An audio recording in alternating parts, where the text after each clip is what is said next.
어제까지만 해도 고개도 못 들고 고분고분 말 듣더니 아버지 왔다고 감히 어디서 대들어? 착! 따귀를 때리는 소리였습니다. 죄송합니다. 떨리는 목소리. 그 목소리는 내 아들의 것이었습니다. 문 밖까지 나는 소리라니. 현관문 앞. 초인종을 누르려는 순간 들려온 소리에 제 손가락이 멈췄습니다. 보냉 가방 하나 들고 손에는 휴대폰.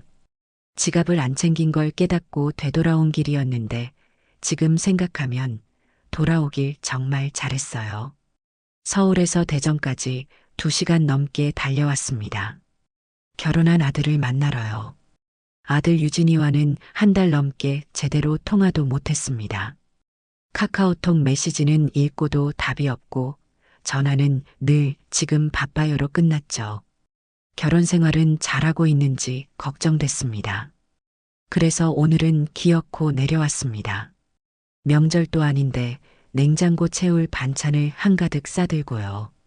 아들이 좋아하는 소고기 장조림, 멸치볶음, 제가 직접 담근 총각김치까지 텃밭에서 딴 상추도 한 봉지 넣었습니다. 우리 유진이 쌈 좋아하거든요. 남들은 26살 아들을 이렇게 챙기는 제가 주책이라 생각할지도 모릅니다. 하지만 유진이는 조금 특별합니다. 경계선 지능이라고 IQ가 73입니다. 남들에게는 장애아처럼 보일지 모르지만 장애아는 아닙니다. 일상생활은 가능하지만 복잡한 상황 판단이나 사람 마음 읽는 것이 어려워요. 태어날 때부터 그랬습니다. 그래서 유진이는 쉽게 속고 이용당하고 그런 아이입니다. 26년간 한시도 걱정을 멈춘 적 없었지요. 도어락을 바라봤습니다. 그 집 도어락, 비밀번호는 내가 직접 설치했죠. 결혼 전 아들 명의로 등기한 집, 공증도 계약도 모든 과정을 내가 직접 챙겼습니다. 경계선 지능을 가진 아이들은 혼자 할 수 없는 일들이었으니까요. 그리고 지금 그 집에서 내 아들이 맡고 있었습니다. 삑! 문을 열었습니다. 거실 중앙. 유진이가 무릎을 꿇고 있었습니다. 볼은 빨갛게 부어 있었고 고개는 숙인 채 떨리고 있었죠. 그 앞에 서 있는 사람. 장인은 이마에 핏대를 세우고 소리치고 있었습니다. 뒤돌아 소리 지르고 있는 바람에 제가 들어온지도 모르고 있습니다. 이 모자란 놈이 시키는 것도 제때 안 하고 이젠 하다못해 아버지 운운하며 기어오르네. 거실 뒤편 주방에서는 며느리가 고개를 돌리고 있었습니다. 아들이 맞는 걸 보고도 말리지 않았어요. 그저 시선을 피할 뿐. 유진이는 그저 이렇게 말했을 뿐이었습니다. 죄송하지만 이건 저녁 준비 다 하고 나면 하면 안 될까요? 아버지 계실 땐 제게도 예의 지켰잖아요. 그 한마디가 그 애에겐 따귀를 맞을 죄였던 겁니다. 나는 아무 말 없이 아들 쪽으로 걸어갔습니다. 장인이 나를 보더니 딱 멈췄습니다. 사돈? 가신 거 아니에요? 왜 다시 왔어요? 지금 무슨 짓이에요? 남의 집 도어락을 함부로 열고. 이 집 제가 아들 사준 겁니다. 결혼 전에 제 아들 앞으로 등기해준 집이고 도어락 비밀번호는 제가 설치했습니다. 들어올 권리도 책임도 저에게 있습니다. 나는 아들에게 다가가 그 무릎 앞에 무릎을 꿇었습니다. 떨리는 손을 잡고 이마를 맞댔습니다. 유진아 괜찮아. 아빠가 왔다. 아들은 고개만 끄덕였습니다. 말을 잇지 못했고 나는 그것으로 충분했습니다. 그때였습니다. 장인이 목소리를 높였습니다. 당신 지금 감정적으로 나올 게 아니야. 사돈이긴 해도 나도 집안 어른 아닙니까? 아니죠. 방금 전에 제 아들을 때리신 분이죠. 그게 그냥 훈육이었어요. 모자란 애는 말을 강하게 해야 해요. 지금 다시 말씀해 보시죠. 모자란 애라고 하셨습니까? 내가 눈을 마주치자 그의 어깨가 움찔했습니다. 그때 뒤에서 며느리 유진의 아내가 조심스럽게 나왔습니다. 놀란 눈빛이 아니라 들켰다는 표정이 먼저였습니다. 아버님 다시 오실 줄은. 유진이 맞는 걸 보고도 아무 말도 안 한 거니? 아니요, 그냥 아버지가 조금 화가 나셔서 그런 거예요. 나는 묻지 않았습니다. 아무 대답도 원하지 않았죠. 그저 일어섰고 아들의 어깨에 손을 얹었습니다. 유진아, 지금 당장 짐 싸. 우리 집으로 간다. 지금요? 하지만 장인어른이 화가 났어요. 괜찮아. 아버지 믿어. 지금, 당장. 아들은 고개를 끄덕이며 천천히 일어났습니다. 손이 떨렸지만 단호함이 담긴 제 목소리에 순순히 따르는 모습이었습니다. 방으로 들어가 작은 가방에 몇 가지 물건을 담기 시작했습니다. 장인은 발끈하며 외쳤습니다. 아니, 이게 무슨 일이야? 사돈, 지금 이건 무례합니다. 우리 딸과 살고 있는 사위를. 이 일 그냥 안 넘어갑니다. 누가 되든 간에 제 아들에게 손 뗀 사람은 반드시 책임지게 할 겁니다. 장인이 코웃음을 쳤습니다. 뭐 어쩌시겠다고? 꼴랑 공무원 은퇴하고 텃밭이나 키우고 있는 당신이 무슨 힘이 있다고. 나는 더 이상 그 말을 듣지 않았습니다. 두고 온 지갑을 챙기고 아들이 가방을 들고 나오자마자 현관으로 향했습니다.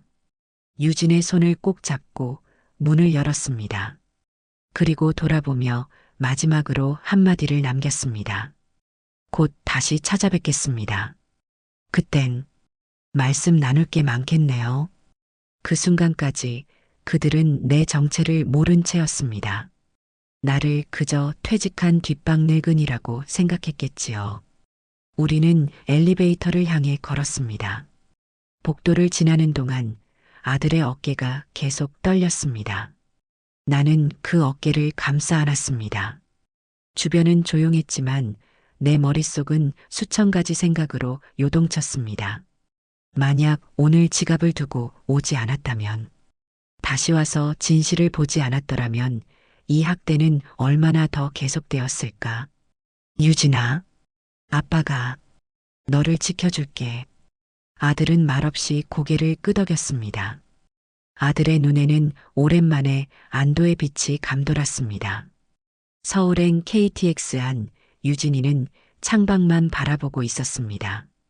대전역을 빠져나가는 열차, 차창에 비친 아들의 빨갛게 부어오른 뺨이 내 가슴을 후벼 팠습니다. 서울집에 도착했을 때는 이미 저녁 8시가 넘었습니다. 아들을 안방에 재우고 나는 부엌으로 향했습니다. 전기포트를 올리고 생강차를 끓였습니다. 그건 아내가 떠나기 전 가끔 감기 기운 있을 때 해주던 방식이었지요. 뜨거운 물에 생강 5쪽, 대추 서너 개, 꿀 2스푼. 그때도 이렇게 끓이면 집안이 따뜻해졌습니다. 문득 그날이 생각났습니다. 우린 대한민국 최고의 대학 CC였어요. 저는 고아였지만 아내는 부잣집 딸이었지요. 처가에서 결혼을 반대했지만 법대 나온 제가 검사가 되니 결혼을 허락했습니다. 영문과를 나온 아내는 외국계 회사에 취업이 되었죠. 정말 꿈이 가득하고 미래가 무서울 게 없던 젊은 시절이었습니다. 그러다 1999년생 유진이가 태어난 후 또래 아이들과는 확연히 다른 발달 상태를 보였습니다. 아내는 다른 엄마와 달리 아이를 귀찮아했지요.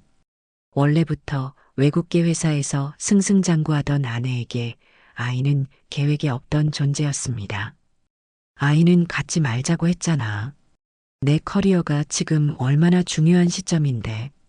임신 사실을 알았을 때부터 아내의 표정은 밝지 않았습니다.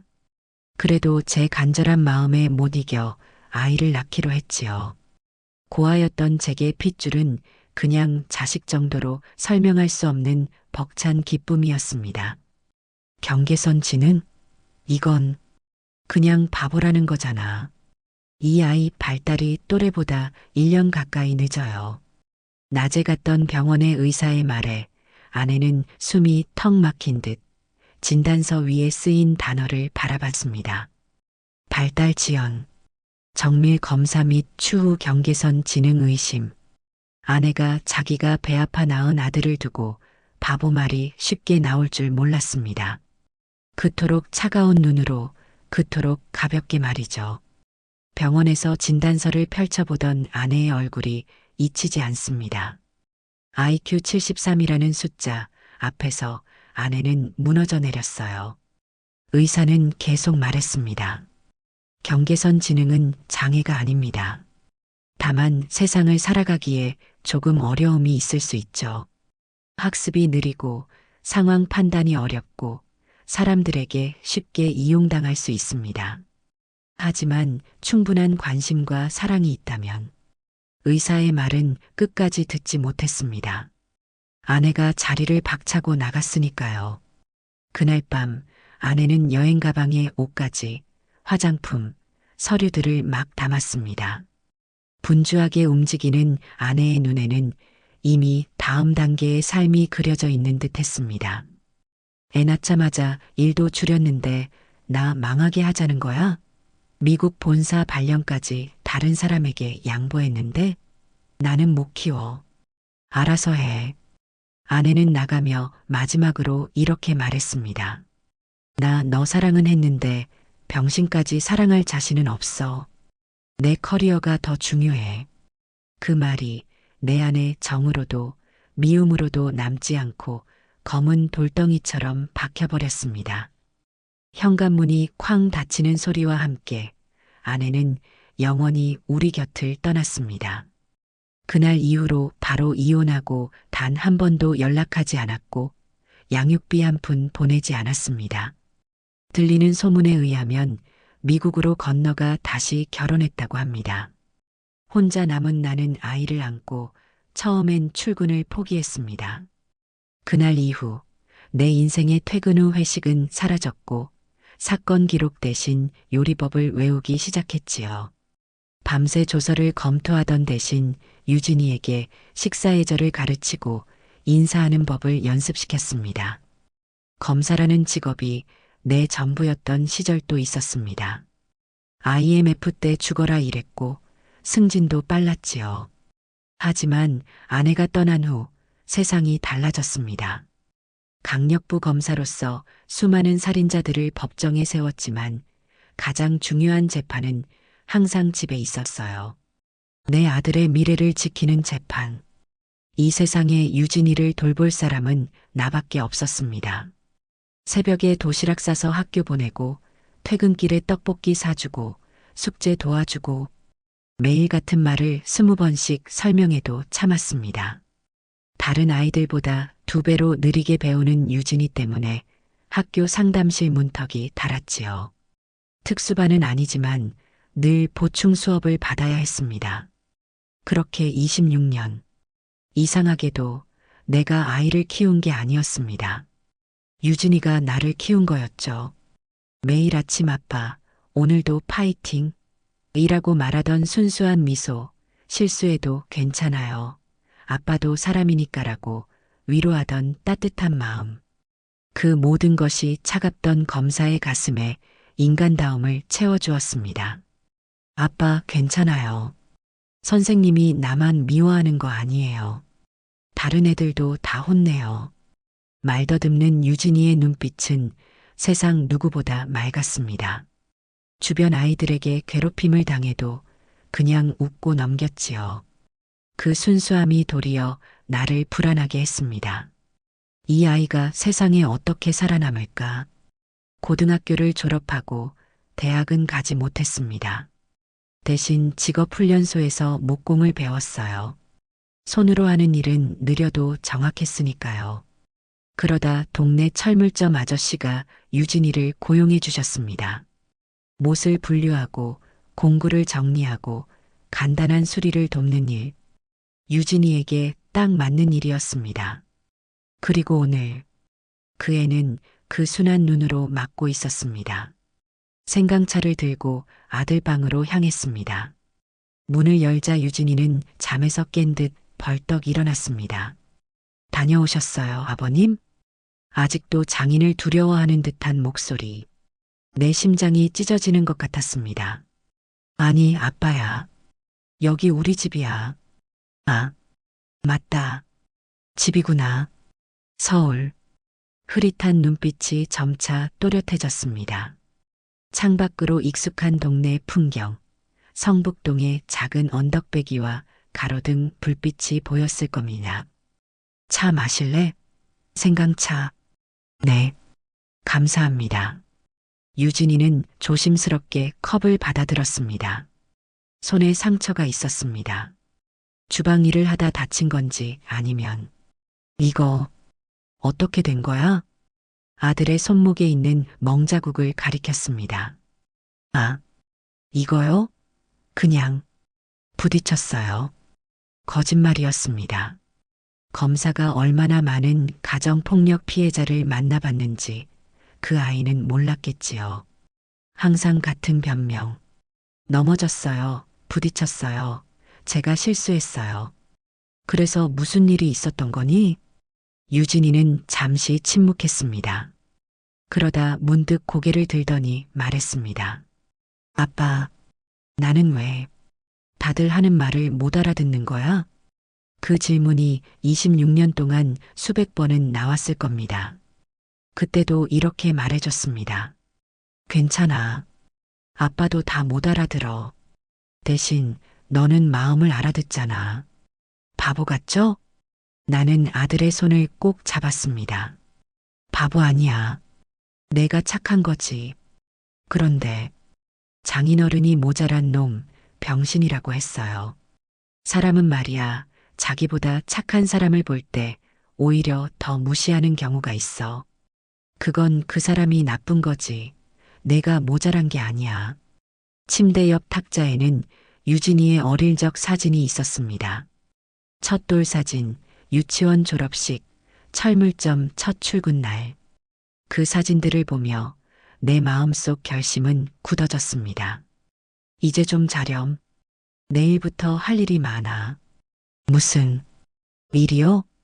무슨 일이 있었는지 정확히 알아볼 거야. 너에게 어떤 일이 있었는지. 어떻게요? 내 눈빛이 달라졌는지 유진이가 살짝 놀라는 표정을 지었습니다. 아빠는 말이야. 사람들이 거짓말할 때 표정을 읽는데 아주 능숙해. 그게 내 직업이었으니까. 검사, 맞죠? 그래. 근데 장인어른은 아빠가 그냥 회사원인 줄 알아요. 아무도 검사였던 거 몰라요. 그게 지금부터 중요한 거란다. 결혼할 때 아버지가 그냥 평범한 공무원이었다고 말하라고 하셨잖아요. 공직에서 정년퇴직한 평범한 아저씨. 그런 말 들었을 때 장인어른도 더 묻지 않았어요. 맞습니다.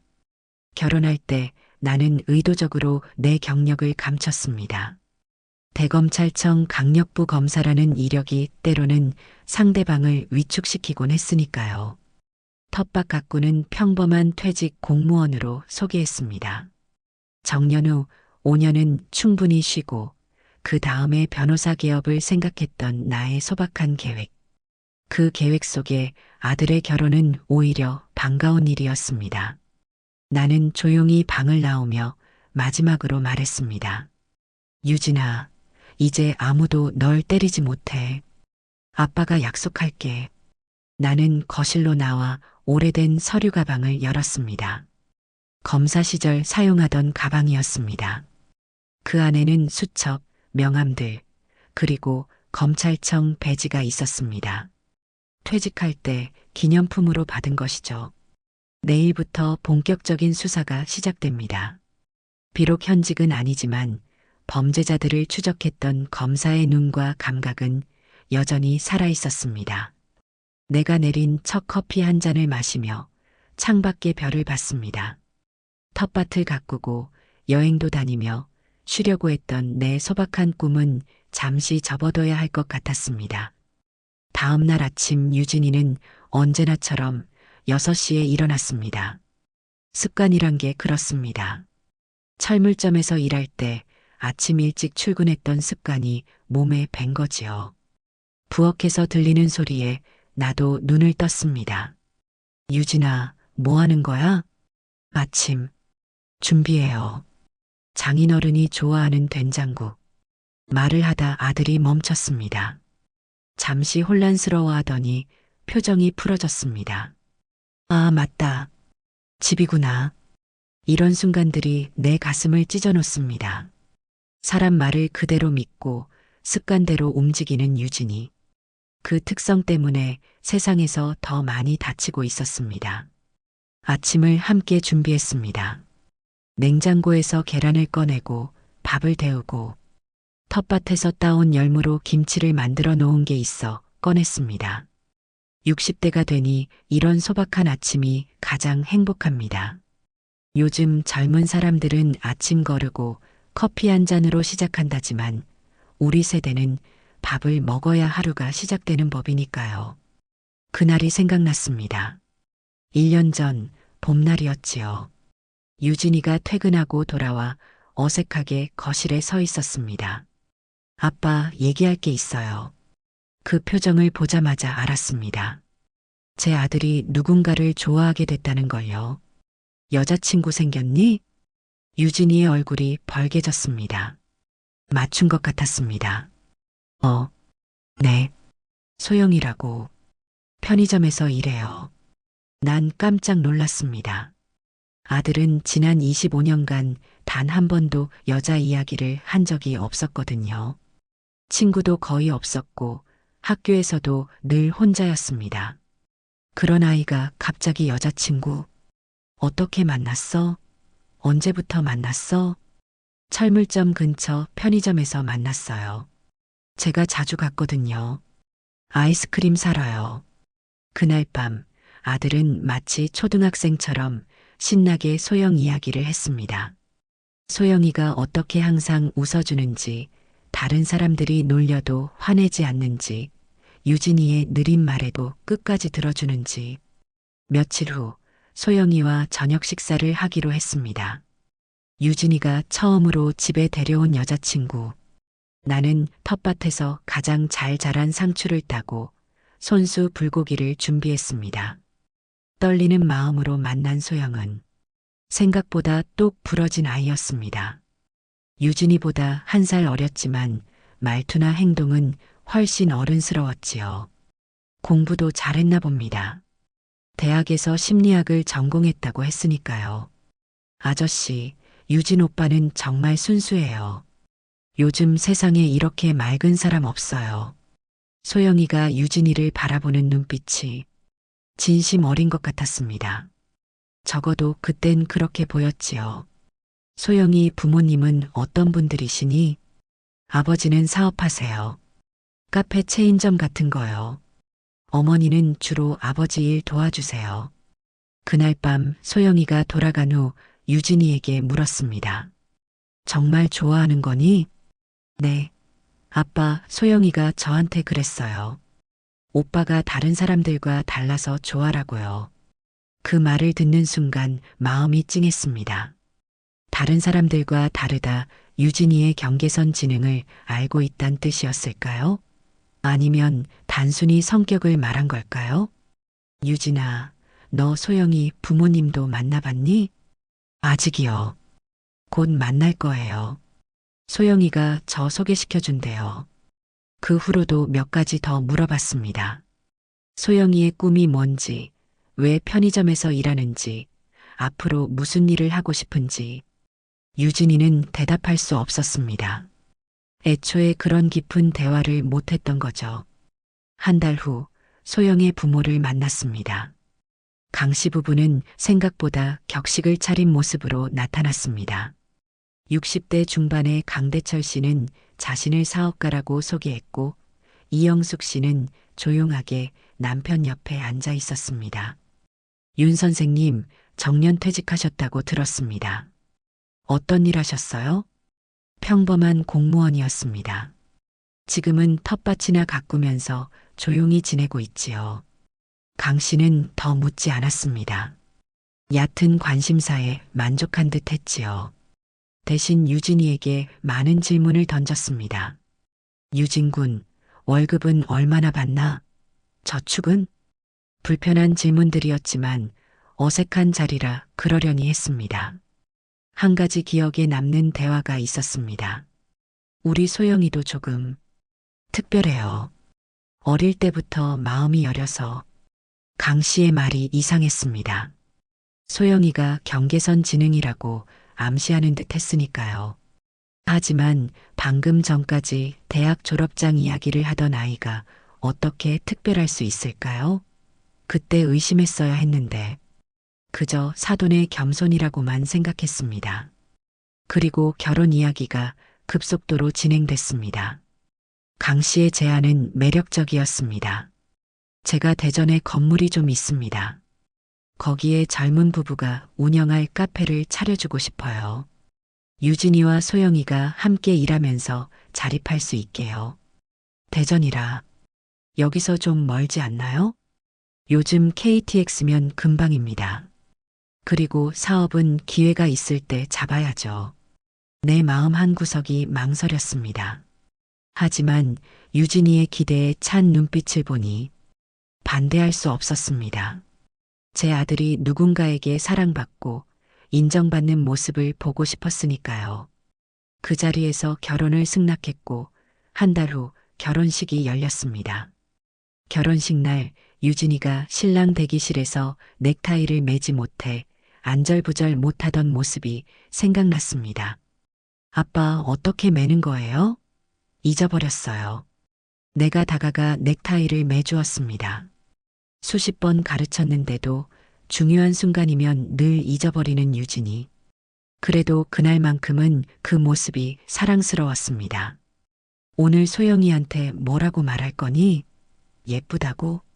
네. 그리고 사랑해요라고요. 또, 평생 지켜줄게요. 그 모습이 너무 순수해 가슴이 아팠습니다. 과연 우리 유진이가 누군가를 지킬 수 있을까? 오히려 지켜줘야 할 사람인데. 그런 생각을 하는 순간 강 씨가 대기실에 들어왔습니다. 윤 선생님, 오늘부터 한 가족이네요. 이제 우리가 유진이도 아들처럼 돌볼게요. 걱정 마세요. 그 말이 왜 이렇게 서늘하게 들렸는지 이제야 알겠습니다. 이렇게 옛 생각을 하고 있는데 아들이 질문했습니다. 아빠는 왜 검사 출신이라고 안 말했어요? 장인어른한테요. 글쎄다. 사람들이 어떤 직업 가졌느냐에 너무 의미 부여하는 게 싫었나 봐. 그저 평범한 공무원 출신이라고만 했지. 사실은 그것보다 더 복잡한 이유가 있었습니다. 검사라고 하면 사람들이 위축되고 말과 행동이 달라집니다. 날 존중하는 것처럼 보이지만 실제로는 경계하는 거지요. 유진이의 장인이 될 사람에게 그런 부담을 주고 싶지 않았습니다. 그저 좋은 관계를 맺고 싶었을 뿐입니다. 아이러니하게도 그 배려가 지금의 비극을 낳았습니다. 결혼식 날 내가 행복해 보여서 나도 기뻤단다. 웨딩홀에서 신랑 유진이의 미소는 정말 환하게 빛났습니다. 결혼식 후 유진이 부부는 바로 대전으로 떠났습니다. 서울집을 빼서 제가 살 작은 집을 전세로 얻고 대전에 아들 부부에게 빌라를 마련해 주었지요. 집 구할 때도 장인이 적극적으로 나섰습니다. 자기가 알아보겠다며 내가 직접 가보는 것은 말렸죠. 지금 생각해보면 모든 게 수상했습니다. 대전에 내려가서는 어땠어? 처음엔 정말 좋았어요. 카페 오픈 준비한다고 장인어른이 가르쳐 주시고 소영이랑 데이트도 하고. 그런데 뭐가 달라졌지? 한 달쯤 지났을까요? 장인어른 가족이 우리 집에 들어오기 시작했어요. 처음엔 카페 준비하느라 밤늦게 끝나니까 편의상 잠시 같이 지내자고 하셨는데 그때부터 소영이가 달라지기 시작했어요. 어떻게? 말투가 점점 거칠어졌어요. 처음엔 오빠 사랑해라고 했는데 나중엔 이것도 못해? 이러면서 장인어른도 점점 화를 많이 내셨고 신체적인 폭력은 언제부터였어? 유진이는 고개를 숙였습니다. 손가락이 떨리더니 셔츠 소매를 걷었습니다. 그의 팔에는 여러 개의 멍 자국이 있었습니다. 어떤 것은 옅어졌지만 어떤 것은 아직 선명했습니다. 처음엔 내가 실수했을 때만 그랬어요. 커피 쏟거나 계산 틀렸을 때 소영이가 아니요. 장인어른이요. 소영이는 그냥 지켜봤어요. 나는 깊게 숨을 들이마셨습니다. 이성을 유지하려고 노력해야 했습니다. 어른이 아빠한테는 왜 말 안 했어? 장인어른이 이런 건 가족 내부 일이니까 밖에 말하면 안 된다고 하셨어요. 특히 아빠한테 말하면 아버지 심장이 약하니까 걱정할까봐. 심장이 약하다고? 그것도 거짓말이었겠지요.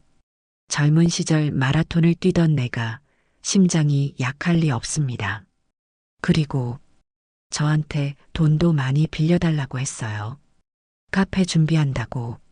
얼마나? 처음엔 500만 원. 그 다음엔 1000만 원. 그 다음부터는 잘 모르겠어요. 장인어른이 통장 관리하시겠다고 해서 나는 마른 침을 삼켰습니다. 최악의 상황을 예감했습니다.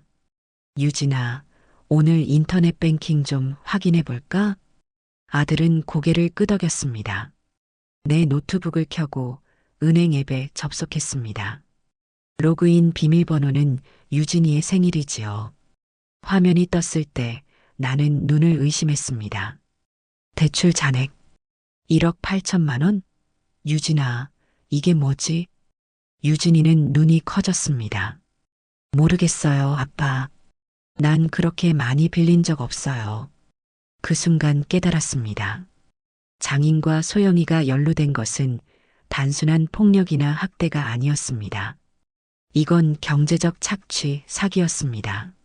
아마도 유진이를 내 곁에서 떼어놓은 이유도 이것이었겠지요. 서울에서 멀리 떨어진 대전에서 유진이를 착취하기 위해. 거기다 카톡 대화 내용을 확인해 보니 점점 아들의 메시지는 짧아지고 뒤로 갈수록 대답이 거의 없었습니다. 연락이 뜸해진 이유를 알 것 같았습니다. 유진아, 너 핸드폰 어디 있어? 장인어른이 갖고 계세요. 너는 어차피 못 쓰니까라면서 분노가 치밀어 올랐지만 겉으로는 침착함을 유지했습니다. 아들 앞에서 무너질 수는 없었습니다. 유진아, 혹시 다른 기억나는 일 있어? 특별히 이상했던 거. 아들은 고민하다 입을 열었습니다. 소영이가 저한테 여러 서류에 도장 찍으라고 했어요. 뭔지는 잘 모르겠어요. 그리고 장인어른이 이제 우리 가족이니까라면서 다른 문서에도 서명하라고 했어요. 보험인가? 뭔가 월급에서 공제된다고. 내 아들 명의로 대출을 끌어다 다단계에 쓴 건지 주식에 쓴 건지 알 수 없지만 엄청난 금액이 사라진 건 확실했습니다. 아빠, 나 큰일 났어요? 유진이의 눈에 두려움이 가득했습니다. 장인 밑에서 학대받던 기억이 떠올랐는지 몸이 떨리기 시작했습니다. 괜찮아, 유진아. 아빠가 다 해결할게. 어떻게요? 그 많은 돈. 걱정하지 마. 법이 우리 편이야. 나는 서랍에서 오래된 수첩을 꺼냈습니다. 강력부 검사 시절 사용하던 수사 노트였습니다. 먼지를 털고 첫 페이지를 열었습니다. 여기에 지금부터 우리가 알아낸 모든 증거를 기록할 거야. 그리고 내일 대전에 다시 가볼 거야. 아빠, 무서워요. 이번엔 달라. 아빠가 너를 지키기 위해 가는 거니까. 다음 날 아침 일찍 일어났습니다. 새벽 4시 검사 시절 중요한 수사를 앞두고 늘 깨던 시간이었죠. 몸이 기억하고 있나 봅니다. 정장을 꺼내 입으며 거울을 봤습니다. 주름진 얼굴, 흰머리가 늘어난 60대지만 눈빛은 달라졌습니다. 30년 전에 강력부 검사처럼 날카로워졌죠. 거실로 나오니 유진이가 소파에 웅크리고 있었습니다. 밤새 잠을 못 잔 듯 했습니다. 장인어른이 쫓아와서 유진이는 말을 잇지 못했습니다. 몸을 부들부들 떨고 있었죠. 괜찮아. 이제 안전해. 어깨를 감싸 안았습니다. 아빠 어디 가세요? 제 정장 차림을 보고 물었습니다. 증거를 모으러 가볼게. 저 혼자 있기 무서워요. 유진이의 목소리가 떨렸습니다. 눈빛엔 공포가 가득했습니다. 마음이 무거웠습니다. 혼자 가는 게 효율적이지만 유진이를 이 상태로 두고 갈 수는 없었습니다. 같이 갈까? 네. 근데 무서워요. 장인어른 만나면 어떡해요? 만나지 않게 조심할 거야. 그냥 필요한 증거만 가져오는 거야. 유진이는 머뭇거리며 고개를 끄덕였습니다. 서울에서 대전까지 가는 KTX 안 유진이는 끊임없이 주변을 살폈습니다. 누군가 쫓아오는 것처럼 불안해했습니다. 가끔 갑자기 장인어른 하고 소리를 지르기도 했습니다. 하지만 주변엔 아무도 없었습니다. 유진아, 무서워하지 마. 아빠가 지켜줄게. 고개를 끄덕이지만 여전히 두려움에 떨고 있었습니다. 너희 집에 CCTV 있지? 조심스럽게 물었습니다. 네. 현관에요. 누가 설치했는지 기억나? 아빠가 이사할 때. 맞습니다. 제가 유진이 결혼 선물로 홈 시큐리티 시스템을 설치해 줬었지요. 기본적인 현관 CCTV와 앱으로 확인할 수 있는 시스템이었습니다. 그 영상은 어디서 볼 수 있을까? 소영이가 핸드폰으로 봐요. 컴퓨터로도 볼 수 있니? 네. 비번은? 기억 안 나요. 유진이는 머리를 감싸쥐었습니다. 스트레스 받으면 더 기억력이 떨어지는 것 같았습니다. 괜찮아. 천천히 생각해봐. 제 생일. 유진이는 항상 모든 비밀번호를 자기 생일로 했습니다. 단순하고 반복적인 패턴이 편했으니까요. 대전역에 도착했을 때는 아침 9시가 막 지났습니다. 빌라 단지 입구에서 멀리서 상황을 살폈습니다. 운 좋게도 사돈 가족이 모두 나오는 것이 보였습니다. 장인, 장모, 소영, 그리고 모르는 소영이의 오빠까지. 혹시 소영이 오빠가 너희 집에 같이 살았어? 네. 제 방에서요. 유진이의 목소리가 작아졌습니다. 제 침대에서 자고, 저는 소파에서 분노가 차올랐지만 진정시켰습니다. 지금은 감정에 휘둘릴 때가 아니었습니다. 그들이 차를 타고 멀어지는 것을 확인한 후 우리는 빌라로 향했습니다. 엘리베이터를 타는 순간 유진이가 공황 상태에 빠졌습니다. 못 가요. 장인어른이. 소영이가. 유진아, 지금 그 사람들은 없어. 괜찮아. 아니에요. 집에 있을지도. 온몸이 떨리고 있었습니다. 진심으로 두려워하고 있었습니다. 그럼 내가 먼저 가볼게. 넌 여기서 기다려도 돼. 아빠만 가면 더 무서워요. 유진이가 제 팔을 움켜쥐었습니다. 결국 함께 가기로 했습니다. 유진이는 현관 비밀번호를 누르며 손이 떨려 3번이나 틀렸습니다. 4번째 시도에서야 문이 열렸습니다.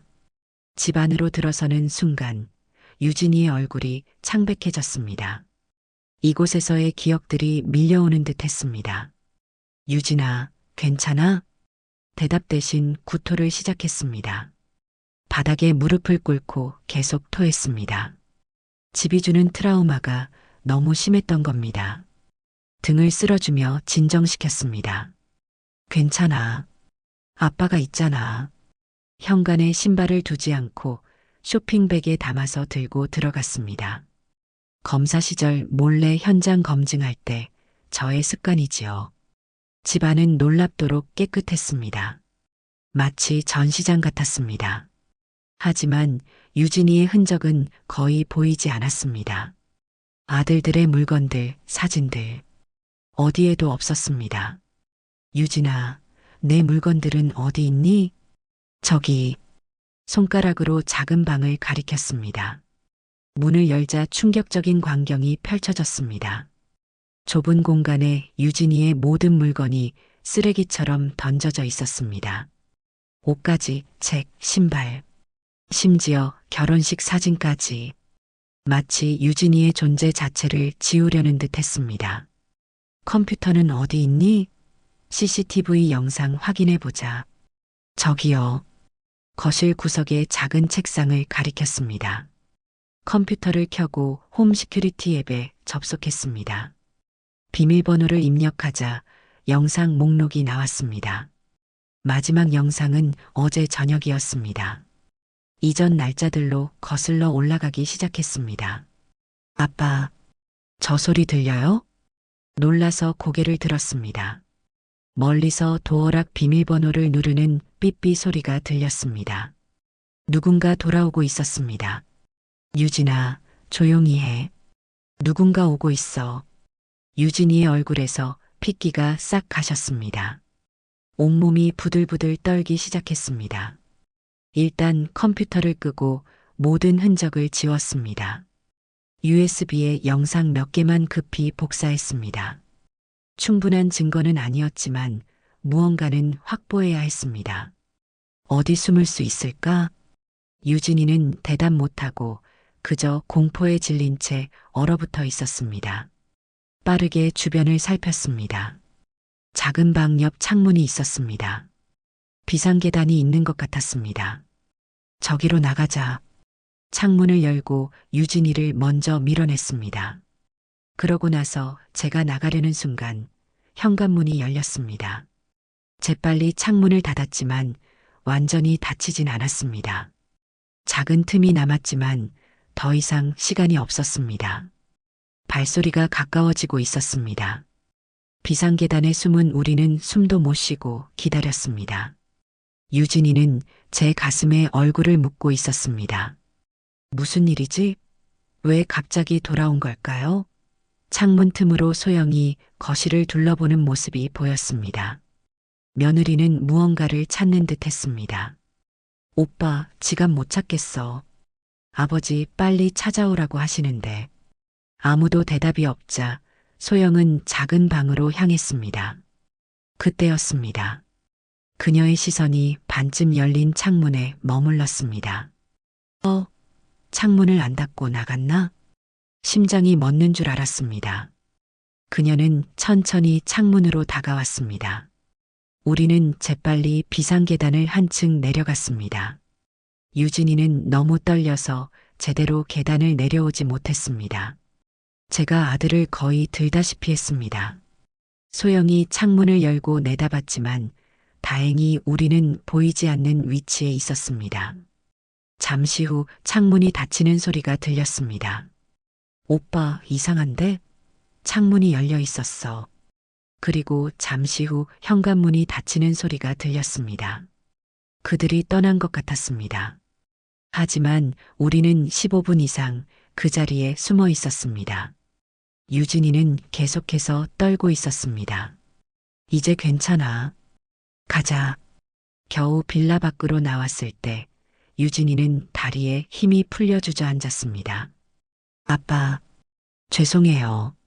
제가 너무 겁쟁이라. 아니야. 내 잘못 아니야.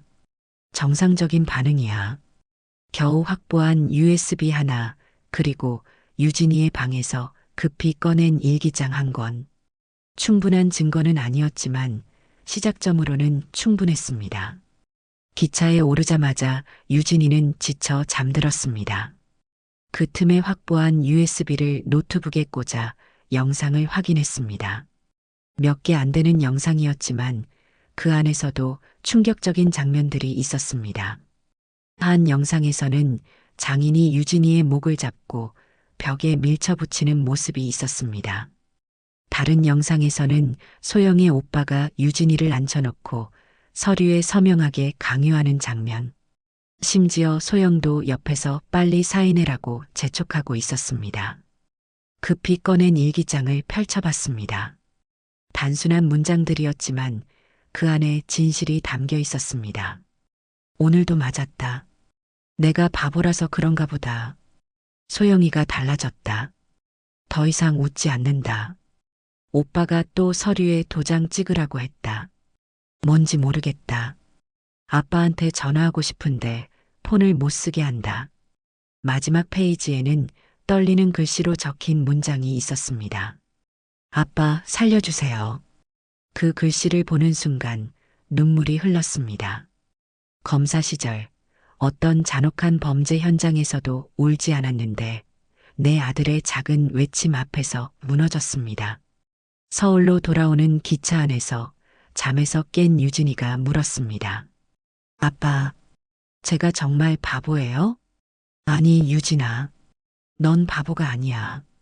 근데 왜 사람들이 저를 이용하려고 해요?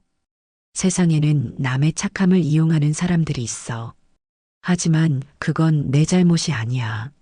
내가 착하다는 건 약점이 아니라 강점이야. 유진이는 한참을 생각하더니 말했습니다.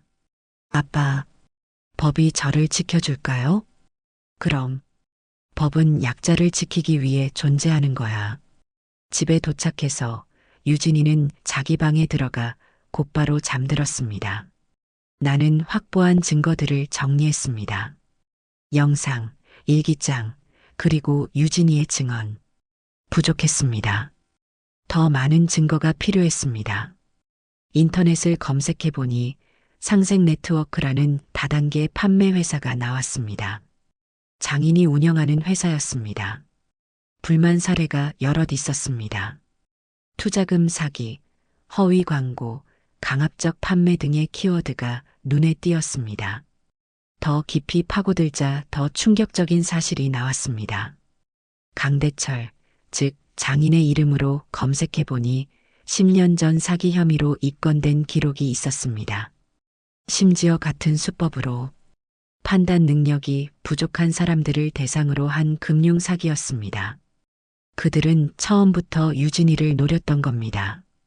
경계선 지능이 있어 쉽게 속일 수 있고 법적 대응 능력이 부족하고 게다가 아버지는 그저 평범한 퇴직 공무원으로만 알고 있었으니까요. 하지만 충분한 증거를 확보하지 못했습니다. 다시 돌아가야 했습니다.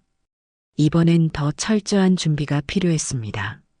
유진이의 방을 살며시 들여다봤습니다. 아들은 깊이 잠들어 있었습니다. 아빠가 확실히 지켜줄게.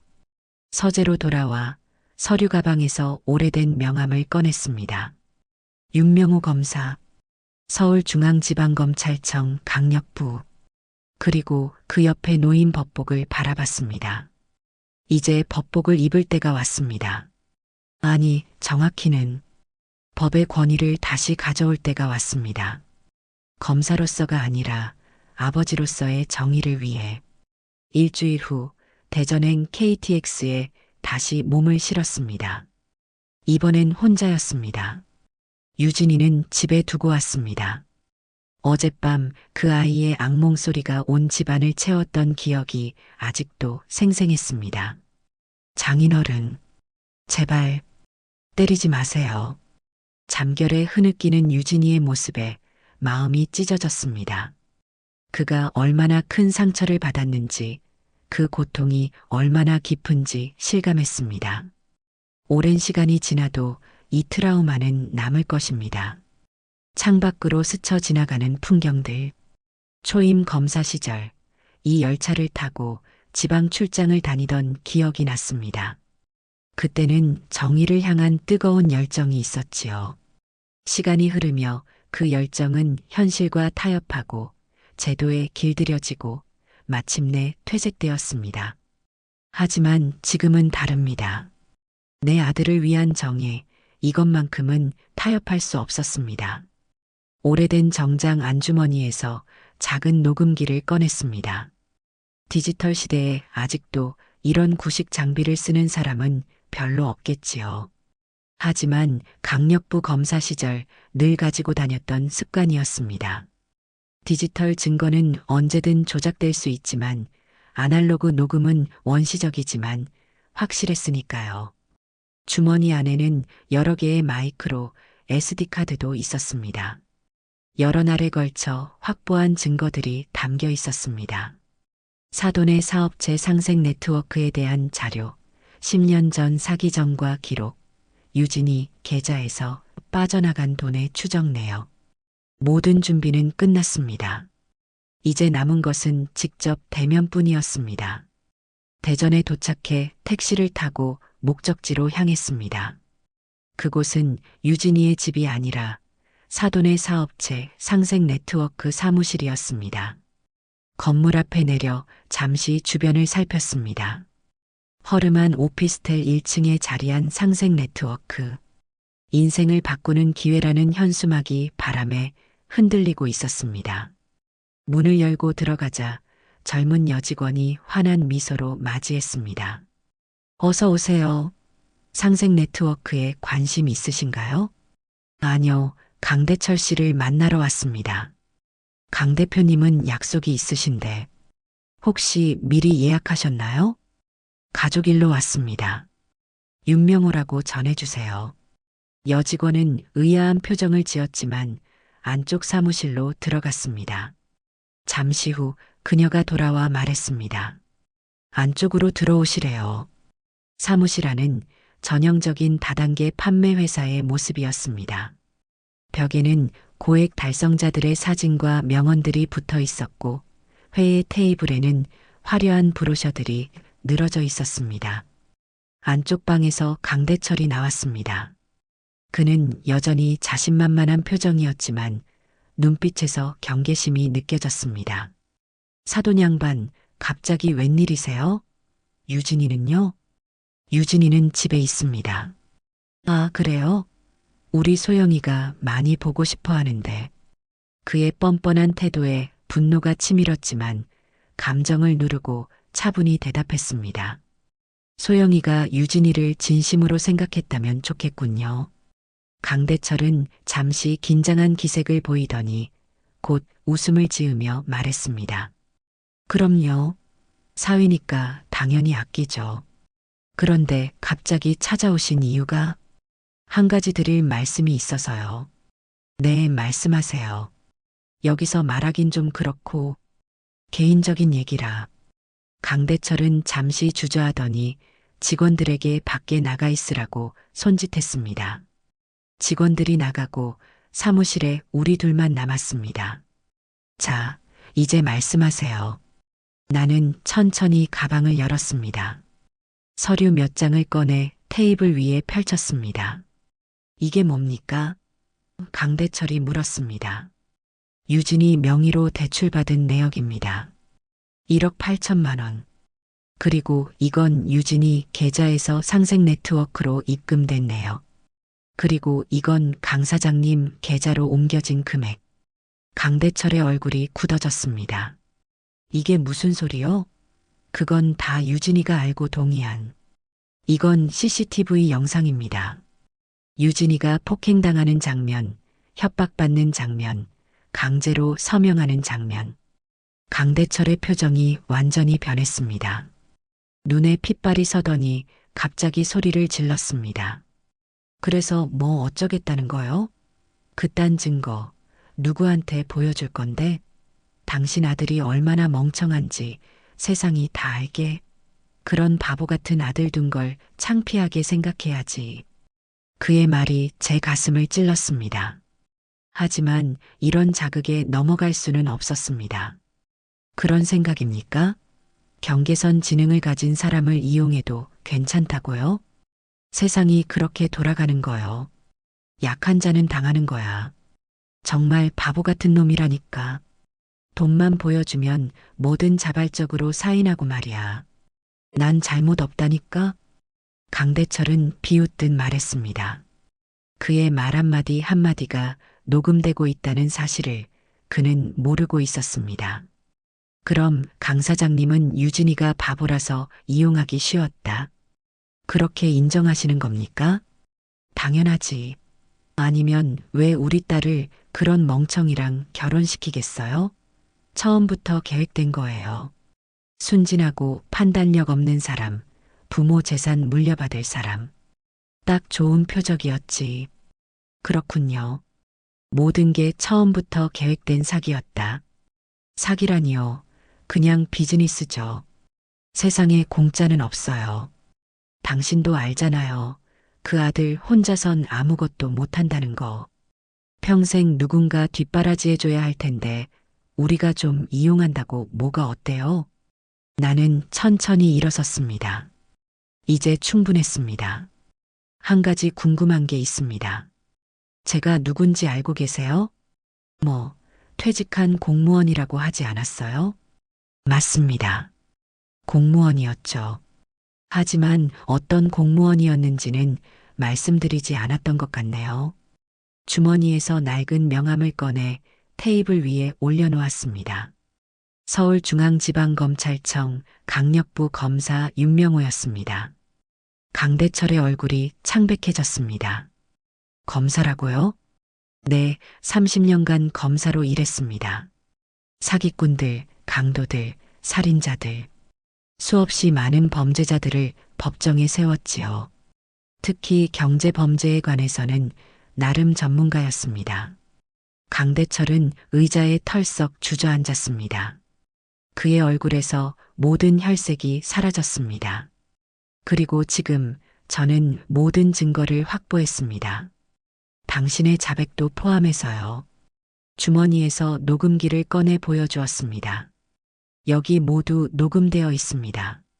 사기 의도, 범행 계획, 피해자의 취약성을 인지하고 이용했다는 자백까지. 강대철은 벌떡 일어나 녹음기를 낚아채려 했습니다.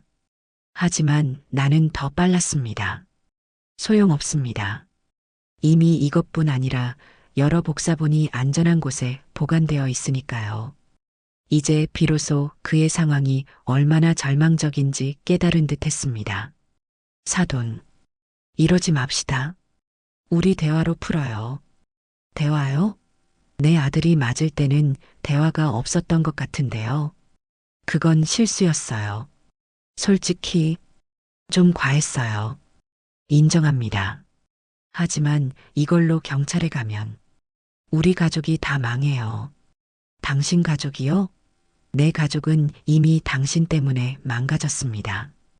강대철이 갑자기 무릎을 꿇었습니다. 처음 보는 모습이었습니다.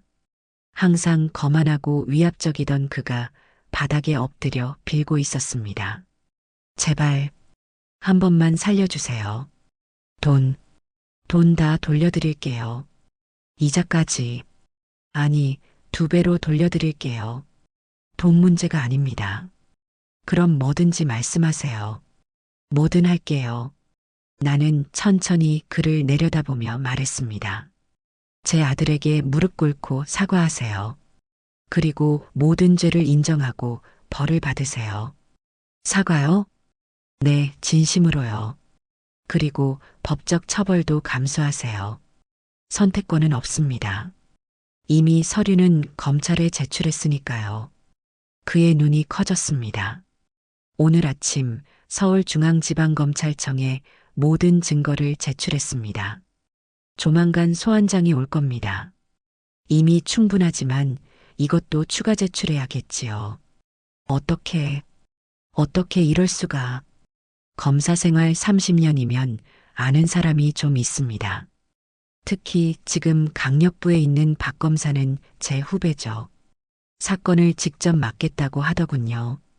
어떤 사건보다 빠르게 진행될 겁니다. 강대철은 이제 완전히 무너진 표정이었습니다. 그가 중얼거렸습니다. 그래도 합의하면 합의는 없습니다. 범죄자가 피해자에게 합의하자고 제안할 위치가 아니라고 생각합니다. 나는 가방을 집어들었습니다. 이제 할 일은 끝났습니다. 저는 이만 가보겠습니다. 그리고 부탁 하나만 더 할게요. 뭐죠? 앞으로 내 아들 이름 입에 올리지 마세요. 사무실을 나서는데 현관에서 소영과 마주쳤습니다. 당황한 얼굴로 나를 쳐다봤습니다. 아버님, 여긴 어쩐 일로? 내 아버지와 할 얘기가 있어서. 소영이 불안한 표정으로 물었습니다. 유진 오빠는 어디 있어요? 며느리의 말투와 표정에서 진심을 읽기 어려웠습니다. 정말 걱정하는 건지 아니면 또 다른 계략인지. 내가 그걸 궁금해할 자격이 있을까? 아버님, 그게 무슨... 내 아버지에게 물어봐. 그리고 너도 각오해. 공범으로 조사받게 될 테니까. 소영의 얼굴이 하얗게 변했습니다. 아무 말도 못하고 그저 서 있었습니다. 그날 밤 오랜만에 평온한 잠을 잤습니다. 내일은 법정 준비를 위해 또 바쁜 하루가 될 테지만 오늘만큼은 쉬고 싶었습니다. 거실 탁자 위에는 오래된 검사 배지가 놓여 있었습니다. 퇴직할 때 기념품으로 받은 것이죠. 이제 그 배지는 단순한 기념품이 아니라 내 아들을 지키기 위한 상징이 되었습니다. 정의는 때로 더디게 움직입니다. 하지만 반드시 움직입니다.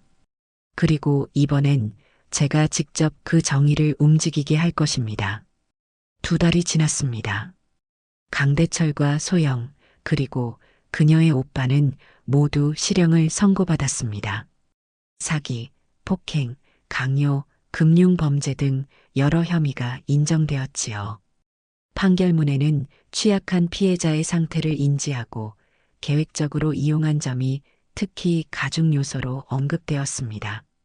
법적 문제는 일단락되었지만 마음의 상처는 그렇게 쉽게 치유되지 않았습니다. 유진이는 여전히 악몽에 시달렸고 낯선 사람을 만나면 극도로 불안해했습니다. 그래서 우리는 심리 상담을 받기 시작했습니다. 윤 선생님, 유진 씨의 경우는 단순한 트라우마를 넘어서는 문제입니다. 심리 상담사가 말했습니다. 경계선 지능을 가진 사람이 겪는 상처는 일반인보다 더 깊고 오래갑니다. 치유에는 시간이 필요해요. 얼마나 걸릴까요? 개인차가 있지만 최소 6개월, 어쩌면 몇 년이 걸릴 수도 있어요. 하지만 중요한 건 유진 씨가 안전한 환경에서 점진적으로 회복하는 거예요. 그 말을 들으며 큰 결심을 했습니다. 퇴직 후 계획했던 변호사 개업은 잠시 미루기로 했습니다. 지금 제 아들에겐 아버지가 필요했으니까요. 대신 우리는 서울 근교로 이사했습니다. 도시의 번잡함을 벗어나 자연과 가까운 곳, 넓은 마당이 있어 텃밭을 가꿀 수 있는 집을 구했습니다.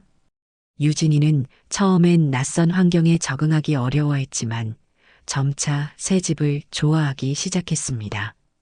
이사한 지 석 달째 되던 날, 특별한 손님이 찾아왔습니다.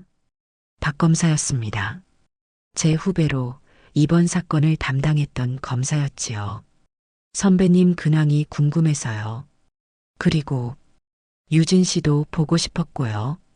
마당에 앉아 차를 마시며 이야기를 나눴습니다. 박 검사는 강대철의 다단계 조직이 완전히 와해되었고 다른 피해자들도 속속 나타나 고소를 제기하고 있다고 말해주었습니다. 윤 검사님, 이번 일이 언론에 많이 보도되면서 경계선 지능에 대한 사회적 관심이 높아졌어요.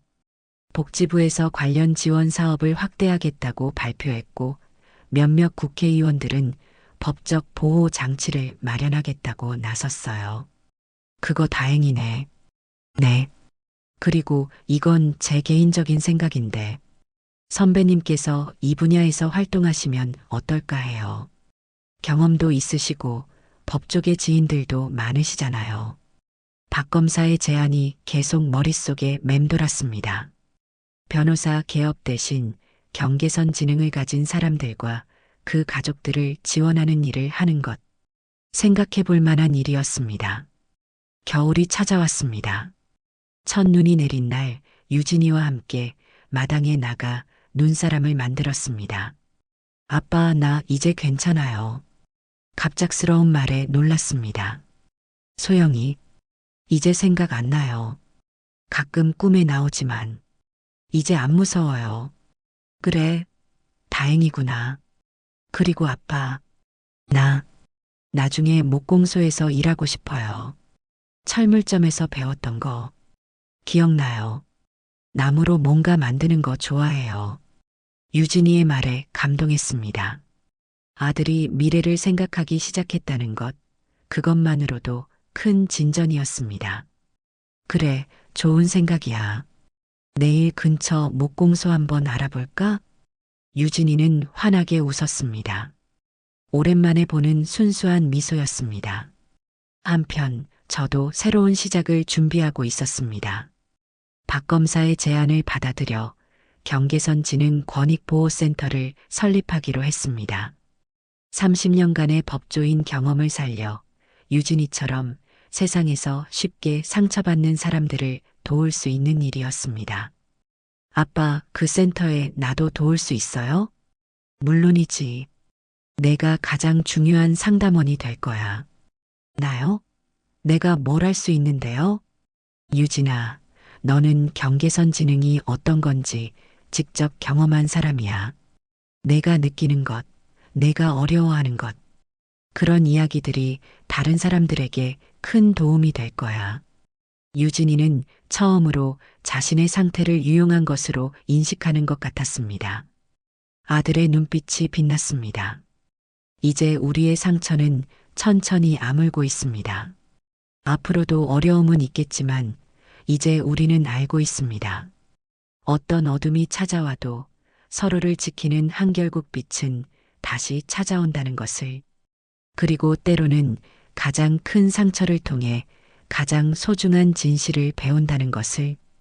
오늘 이야기가 마음에 드셨다면 좋아요와 구독, 알람 설정 잊지 마세요. 또 이야기를 보시고 마음에 남은 장면이 있으셨다면 댓글로 나눠주세요. 선생님의 한마디가 또 다른 분께 깊은 울림이 될 수 있습니다. 늘 감사합니다. 건강이 최고입니다. 하루 한번 운동 잊지 마셔요.